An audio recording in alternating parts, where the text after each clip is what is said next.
वेगवेगळ्या भागामध्ये जे काही आरक्षण टाकलेलं होतं त्याच्यात त्यांना सोयीच्या गोष्टी करण्याचा प्रयत्न ह्या लोकांनी केलेला आहे।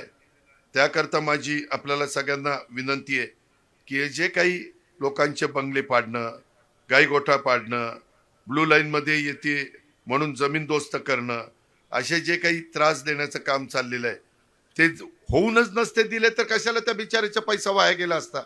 होताना कळत नव्हतं किंवा ते ब्लू लाईन मध्ये तेव्हाच थांबवायचं का, त्यांचं नुकसान केलं।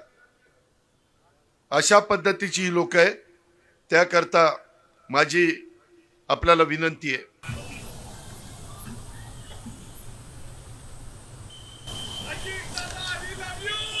हा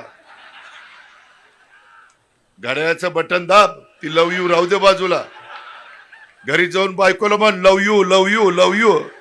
बायको म्हणून आज लईच बिघडलाय घडी मित्रांनो। मी आपल्याला मध्ये काहीतरी इथं मोठ्या मोठ्या लोकांच्या सभा झाल्या। मी ह्या सगळ्या एकंदरीत निवडणुकीच्या निमित्तानं एवढंच सांगतो, आता काही जण म्हणायला लागले अरे इथं काही झालं तर आपण काय बारामतीला फोन करायचा का, बारामतीला कधी जायचं। 25 वर्षात इथला विकास होताना बारामतीला जावं लागलं नाही, बारामतीचाच माणूस इथं यायचा आणि विकास करायचा। उगीच काहीतरी लोकांना खोटं नाटं सांगू नका।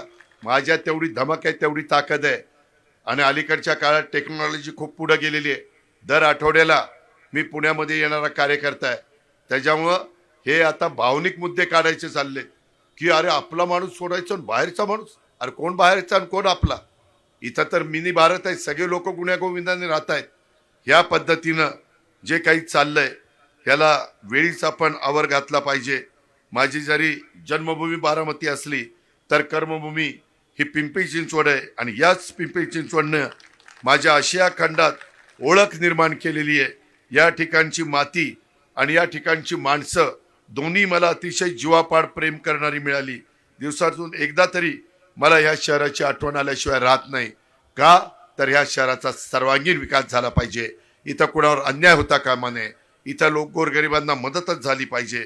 तसं नाण्याच्या दोन बाजू असतात, माझ्या नाण्याला बारामती आणि पिंपरी चिंचवड अशा दोन बाजू आहेत। एवढं प्रेम जिव्हाळा आपुलकी या शहराने आजपर्यंत पिंपरी चिंचवडकरांनो मला त्या ठिकाणी दिलेलं आहे। आणि म्हणून मध्ये काही मोठे लोक येऊन शेरशायरी करून गेले, मलाही जरा खुमखुमी आली।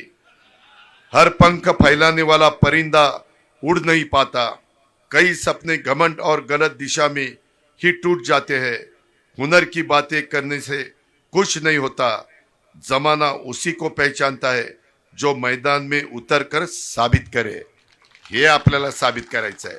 आम्ही मैदानात उतरलोय, तुम्ही आम्हाला आशीर्वाद द्या, माझ्या मायमाऊलींनी मला सहकार्य करा। अजिबात दुसरा विचार त्या ठिकाणी करू नका।